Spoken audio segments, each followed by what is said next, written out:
This video was recorded in front of a live virtual audience. Hi everybody, Dacob here. Welcome back to the Fashion Bunker. Today, we're gonna review Le Lion de Chanel, you guys. It's been a long while. I've been testing it for weeks to deliver the final verdict, and we're gonna review Le Lion de Chanel right now. Before we get to it, please, I would like to remind you to subscribe to my channel if you haven't already, click the notifications button, and even if you want, become a member and help the channel grow, because becoming a member actually helps the channel a lot. I was also able to, because we are filming this live with the live chat scrolling right now, with the memberships that have come in up to now and the super chats that we have received up to now, I was actually capable of upping the quality of the router. Now I have a new one, so internet should be more stable. Still haven't switched the company though. There's going to be a new company coming in, switching that up again as well. But thank you so much. Thanks to you guys. Things are evolving. As is Chanel, because we're spending the money on Chanel. We're buying their perfumes. And yes, this one was also a purchase. Mind you, check out my video, alert Chanel price increase, because the price of these babies is going up in 2021. So depending on which time in history, the past and the future, you're watching this video, you might be watching this video in 2021. By then, the price will already be marked up. In some countries, they're already selling it at a marked up price. But anyway, let's spray it. And where do I do it? One spray is enough. First, you don't need to buy the 200 ml bottle unless you don't find it cheaper on some secondhand website, because you can check out my first impressions video of Le Lion de Chanel, also on my channel. I already mentioned there, I'm going to repeat it here. It's so intense that it doesn't warrant a 200 milliliter bottle. This goes a long way. You can treat this as a pure perfume.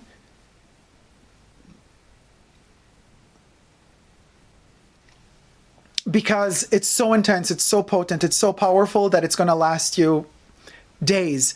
So on the skin, I can tell you from my experience from these weeks of testing it out, it usually is gone from the skin after 10 hours. But it clings to, if you want this to smell on you for days, spray it on your clothes. It clings to clothes. Like it harpoons itself onto clothes, and it just stays stuck to the clothes, and it doesn't leave you. It doesn't leave you for days. So it's really intense. But I have prepared a whole list of things to tell you guys on Le Lion de Chanel. So interesting, a lot of people that have been talking about Le Lion de Chanel mention Shalimar by GUERLAIN. Now, let me tell you one thing. I have created like a box in which to play, like envision a virtual box or a rectangle, you know, a rectangular shape, because this bottle is rectangular too, not a square shape, a rectangular shape. And every corner of the rectangle is an exponent, is a representative of what this perfume reminds us of or what it smells of. And let me tell you, when you just lift the lid and just smell it off the nozzle, yes, you get a reminiscence of the first corner of that rectangle, which is Shalimar. You do get that Shalimar-esque vibe. However, Shalimar is way more complex than Le Lion de Chanel. It has way more ingredients listed in it than Le Lion de Chanel. Le Lion de Chanel is a 2019, 2020 concoction. Shalimar goes way back in history. So it's a different approach to perfumery. However, they both have a vanilla. They both go into that patchouli realm. And in fact, vanilla musk, actually, right. So I wrote my similarities to Shalimar. I listed here vanilla, musk, incense, patchouli, bergamot, and sandalwood. All of those elements, they have in common, the two. So yes, out of the bottle, you recognize Shalimar. On the skin, however, on my skin, no. It doesn't go in the Shalimar direction at all. So that's interesting to note. What happens on the skin, before I get to the other three corners of this rectangular space that I've positioned Le Lion in, let's get to the ingredients, the notes. The top notes are lemon and bergamot. Now, and aldehydes. Every Chanel fragrance opens up with aldehyde. So it does sparkle. That lemon and that bergamot, they're sparkly. They're bubbly in a way. But they are a bergamot and a lemon that is kind of really struggling to hide the labdanum that is right underneath them. And the labdanum is like bam, bam, bam. It's slapping the PISS out of them. Literally. That labdanum is like, move out of the way like a lion. You know, my hair is kind of lion-y. If I mess it up, it's almost like, you know. That's what that labdanum is doing to that lemon and that bergamot in the opening notes. It's like Cher in Moonstruck, you know. Like the lemon and the bergamot are trying to be cool, calm, and collected. Be like, hey, check out this elegant opening. You know, check out how elegant it is. Check out how Chanel it is. And the labdanum goes like, snap out of it. You're not elegant. You're a lion, for God's sakes. And that's exactly what it does to you. So the mid notes appear, which is amber and labdanum. Amber and labdanum. Now, amber, usually gets it in the base notes, especially in today's perfumes, because they're all made very light. So whoever dares put some amber in their fragrance, they put it deep, deep down inside. So you smell it really at the end of the lifespan of the perfume on your skin, because heaven forbid you were to be offensive to somebody while wearing it, right? Then we got the base notes: Madagascar vanilla, musk, sandalwood, patchouli. And hay, that leathery hay. The labdanum smells like leather, and hay can smell like leather too.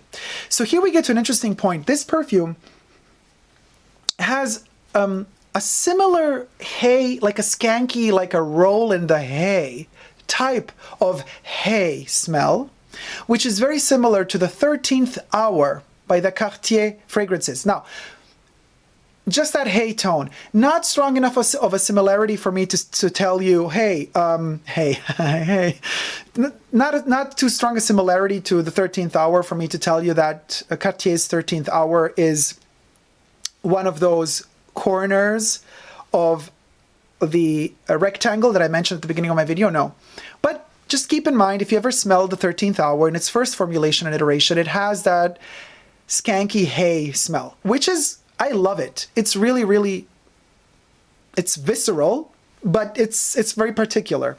And you gotta like that. If you like that dirty hay touch, Le Lion will begin very well on your skin, because the hay is there from the get-go. And the labdanum, right? Now the labdanum with the lemon opening, and then we got that patchouli, which, you know, could have been an oak moss instead. I mean, this, it's a sort of a chypre fragrance, actually. Le Lion de Chanel, a modern type. But what does it remind us of when we first sprayed on the skin? Here we get to the second corner.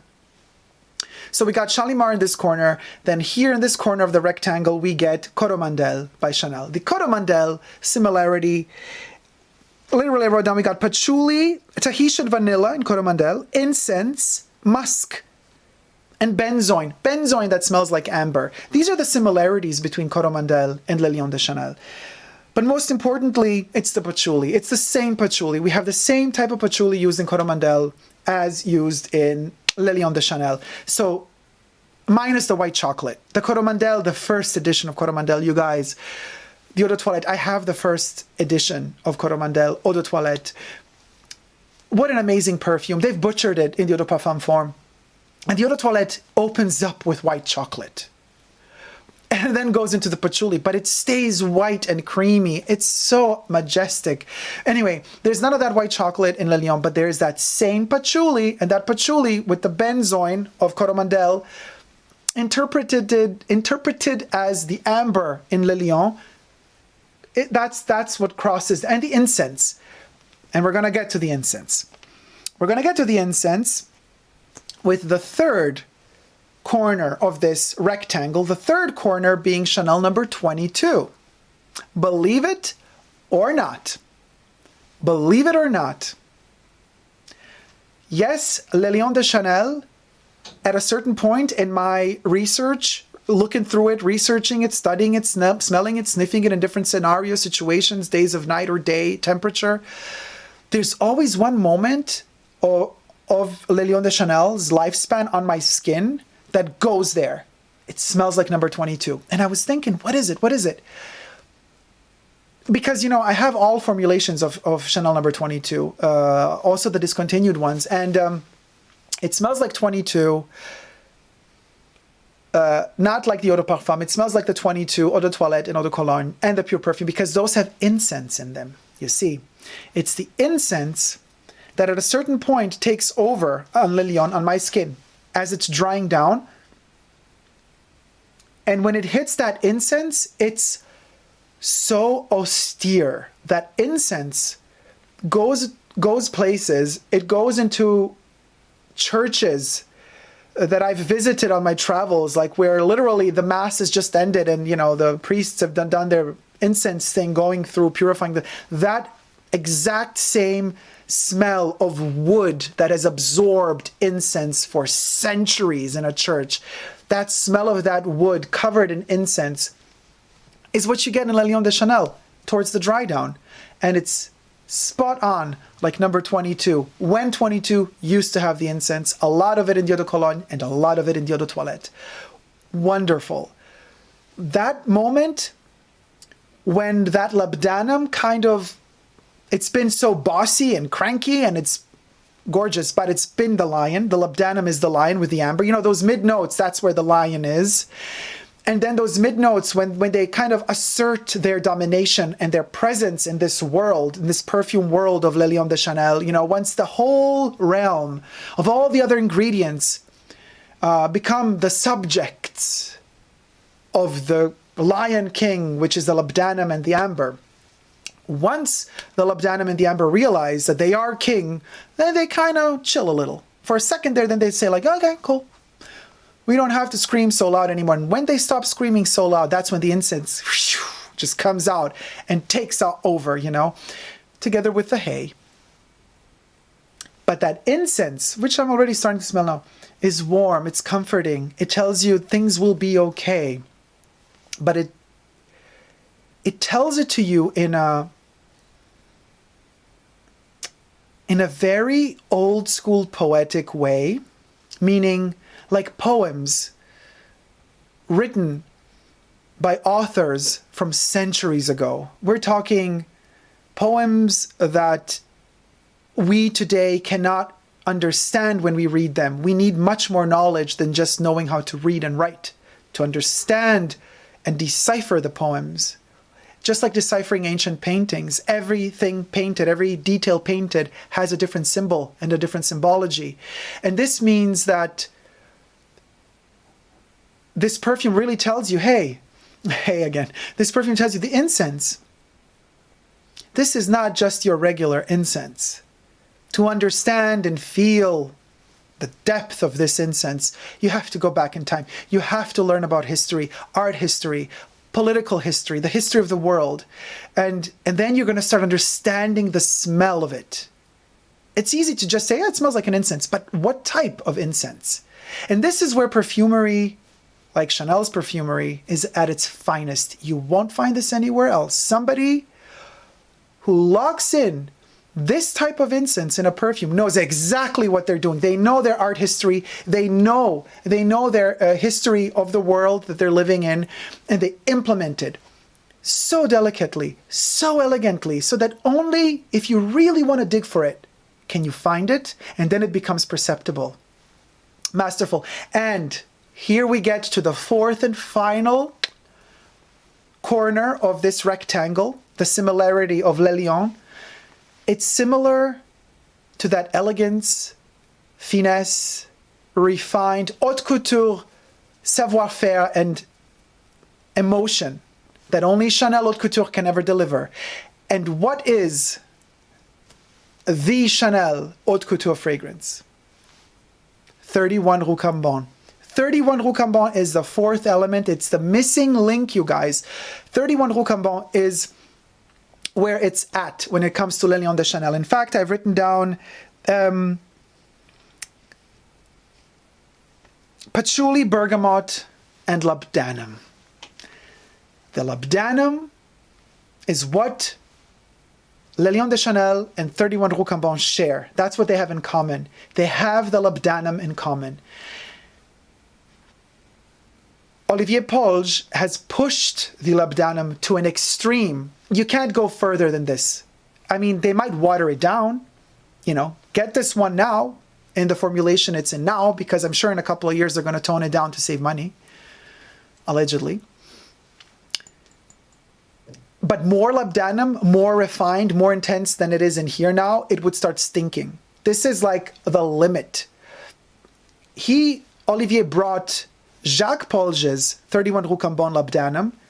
He turned it up as much as he could and delivered this. Now, of course, 31 Rue Cambon is way more elegant, sophisticated than Le Lion de Chanel. Of course it is. Of course it is. This one doesn't want to be as elegant and sophisticated as 31 Rue Cambon, but it learned from 31 Rue Cambon. It learned from Coco Chanel's savoir-faire, from her haute couture. It learned from there and took the elements it wanted and upped them, made them even more its own. And that's where the character of this one is. It's in the labdanum, you guys. And that labdanum, playing around all of its subjects as the Lion King that it is, that labdanum takes from all the other elements, all the other ingredients that are in this perfume, takes from them to enhance different aspects of the labdanum itself. So we get that hay version of labdanum, that incensey version of labdanum, that bergamoty version of labdanum, that ambery version of labdanum, that patchouli-esque version of labdanum, and that vanilla-drenched labdanum. So this is the core, the heart of this fragrance. Rock hard.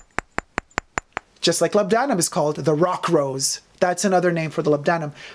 This is what Le Lion de Chanel is all about. It's about labdanum in all of its facets, and masterfully done. Nobody else blends like Chanel blends nowadays. Nobody. This perfume is conceptual. A lot of y'all are going to smell it and going to say, really, it smells like something really old. I know we hate that. We hate that comparison, saying something smells like old. I never do that. And in fact, to me, it doesn't smell of old. It smells of knowledge. A lot of knowledge. But it's conceptual because it shows you the spectrum of labdanum like no other perfumer does. So, of course, if you're into that, you're going to love this one. Otherwise, stay away from it because it's loud. It projects like a mofo, and it lasts. It lasts. It lasts. It lasts. It lasts. It lasts. And it keeps telling you stories, and it keeps telling, like a kitten, little lion. It could be a little lion, little domestic cat at home that you're having around yourself while you're doing what you're doing. You're doing your computer, and then the cat is bored and wants your attention, and it goes like, you know, it's like, hey, play with me. Hey, I'm bored. I am bored. Play with me. You spray this one on, that's what it's going to do to you the whole day. And there's going to be moments when you're not going to sense it, but then when you least expect it, a waft of it is going to come at you again, and it's going to be like, hey, I'm bored. Come on, play with me, play with me. That's what it is. And in that respect, it is also very playful. It's a very playful perfume. If you know how to dose it, don't overspray this one, you guys. Learn how to dose it. You see, I literally have sprayed it on here, and I keep getting wafts of it. Oh, it just hit that incense dry, you guys. That, to me, the magic of this one is when the incense hits in. It's like it's so traveling back in time. It's like catapults me into time. I mean, we're talking 300-400 years ago, you know. Of course, we didn't live that long. Or have we? Are we vampires? We might be. Oh, well. Shh, now that you know the secret, I have to slaughter all of you. But it's that incense that just, it makes me feel like I'm entering this. Yes, it was a terrible time. The Inquisition was roaring and everything, but then like you would enter these churches and then you would be surrounded by simpler times. You know, people would believe in all of these weird things because there was no medicine, there was no. And then there was the smell of this incense that would calm you down, that would give you hope in a hopeless world. Hope in a hopeless world, that's exactly what we need in 2020. 2020 seems to be so hopeless. And right in this hopeless world arrives this. And for a person obsessed with perfumes as I am, this was such a gift the perfumery world Chanel gave me. I mean, they want their money for it, of course, but I still see it as a gift because somebody developed this smell What perfect timing. Everything aligns. Everything is holistic, you guys. Everything happens for a reason. Of course, the creators of this perfume, they started developing it probably 2-3 years ago. They had no clue what was going to happen in 2020. And yet the timing was perfect. Because this one would have not received the review it's receiving now from me had we not had the situation we're having in 2020 with the lockdown and all that follows. But given the circumstances, given the reality we live in, this one came at the right time and smells just the right way. And yes, it does give you hope in a hopeless world. That's Le Lion de Chanel. Thank you guys so much for tuning in, for watching. I'm going to read a couple of, because we are filming live, I'm going to read a couple of the comments before we end this video. And who is pressing the buttons? I got 7 hands, you guys, because I told you I come from another planet. Le Lion, oui, oui, oui, Le Lion, yay, yay, everybody's happy about it. Okay. So, Audrey, feel like I've waited weeks and weeks for this review. I think it's going to be a thumbs down off Dacob. Thumbs down? What do you mean you're going to thumb down? Thumb up the video, guys. Don't thumb it down. TTMU, how are you? Oh, okay, there's a private talk. Okay, everybody's saying I'm good. Time to Muskop says he's good or she's good. I don't know. I never know the gender of people. Inge van Gelden, I like in your videos so much the way you describe the things. You are a poet and a philosopher in one. You give also so many background information. Thank you so much for that. I really, really, really appreciate it. Oh, wait. Okay. So, I didn't buy it, MK said. I've been touring all the Chanel boutiques in Paris, and I managed to score 22 samples of it. Oh my God, what a scavenger. MK, that's a scavenger right there. You scored 22 samples of Le Lion de Chanel. Oh my God, don't let Chanel know that, because they're going to put you on their blacklist, MK. I like in your videos. All right, I read that. Thank you so much. Steven, Thynel or Tinel. Hi, how are you doing, sweetie? To me, it's not a complete perfume. More of a nice base accord. Johnny, hello, Johnny. How you doing, sweetie? Yeah, Johnny's also like, you got 22 samples. Oh my gosh. Robert says, wow, MK, 22 samples. Okay, lucky you, MK. That's great. Okay, everybody's shocked that MK got 22 samples. MK says, Le Lion is very similar to Shalimar, Jiki, Habit Rouge, Héritage from Guerlain, Winter Palace of Memo, or Les Nuits d'Adrienne of Annick Goutal. Inge says, once I remember a video from Opium from YSL, you told your opinion about opiates and all the misery, the history connected with addictions. That was so powerful. You can analyze so perfect. Thank you so much, Inge. Thank you. Ahmad Mod, hi, how you doing? Says, watching you. Okay, thank you. Audrey says to Inge, that sounds fascinating. I love Opium too. Yeah, so check out my review, actually. You can check out my Yves Saint Laurent Opium review on my channel right now. Or after the live stream. Or if you're watching this later, you could pause this video, watch the review of Opium, and then come back to this video. Yes, Mama, the perfume queen, says Andrew. Hi, Andrew. How you doing, sweetie? Daniel says, it sounds thrilling. I'm sure I will love it. Oh, and Daniel, you will love it. Knowing your love for opera and books, and right, you will love it. So, yes, I know you can. I know. Okay, so it sounds... Ooh, weird. Wait a minute, just a second. Sorry, Okay, MK says, genius, that sweet scent in Le Lion is indeed reminiscent of the church's incense, which is also made of amber plus frankincense plus olibanum. MK says, my parents used to sell religious products to the Caribbean community in Paris. Oh, that's interesting. I wonder what influence Christopher Sheldrake has had on Le Lion. Probably a lot. Probably a lot. I wonder... Debbie says, same thoughts here, Rich. What did Rich say? Oh, yeah. Yeah, Christopher Sheldrake. Huge influence. Huge influence, you guys. Huge influence. Caleb says, older is wiser. True.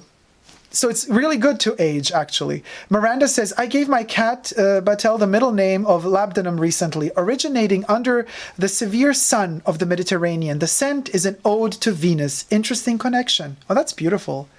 Rich says to Debbie, I love Sheldrake. I've got 10 Serge Lutens and I'm looking for more, LOL. Debbie says Sheldrake is a master. Daniel says, I really love the smell of incense. It's delicious. And this incense here, masterful. And I have to say, as much as I love my Comme des Garçons incense range, my, the 5 that they've released, and I own 3 of those 5, this one is better. The incense here is more incense. It's Audrey says, Dacob, my dear, my purse hates you. All you ever make me want to do is purchase all of these beautiful scents. But it's going to last you forever if you purchase it. It's like not going to, you know what I mean? It's going to last forever. Let's fluff up the lion hair, you guys.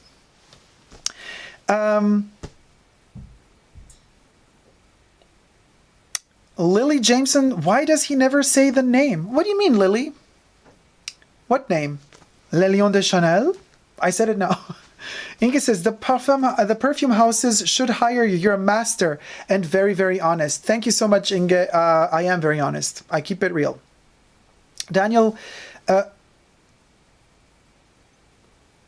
MK says, Daniel, there are actually many, many, many type of incense as there are many type of gums, for sure. Gurcharan says, hello, I'm back. Hi, Gurcharan. Daniel says, MK, yes, very true, but I am not sophisticated enough to always detect the difference between the various incenses.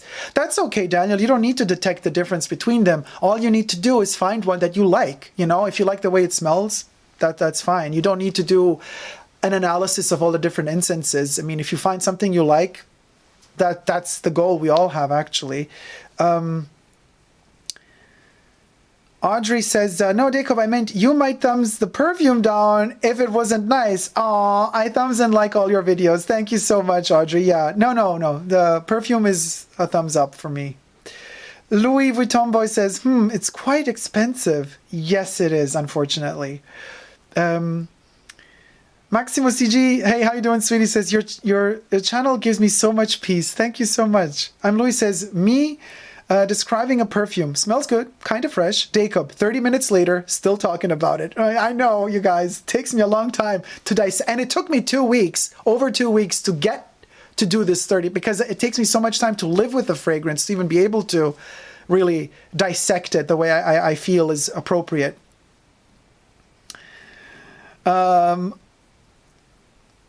Oh, Anichka says, Tanti abbracci, Dacob. Amazing in-depth review, so poetic and thought-inducing. Thank you so much, Anichka. Abbracci for you too. Lily says, I just discovered you and you are amazing so far. You only have thumbs up. Oh, thank you so much, Lily. Everyday Products says, hi, Everyday Products. Do you think Le Lion is close to Shalimar? I've said that at the beginning of this review. Only out of the bottle. It has a similarity to it, yeah.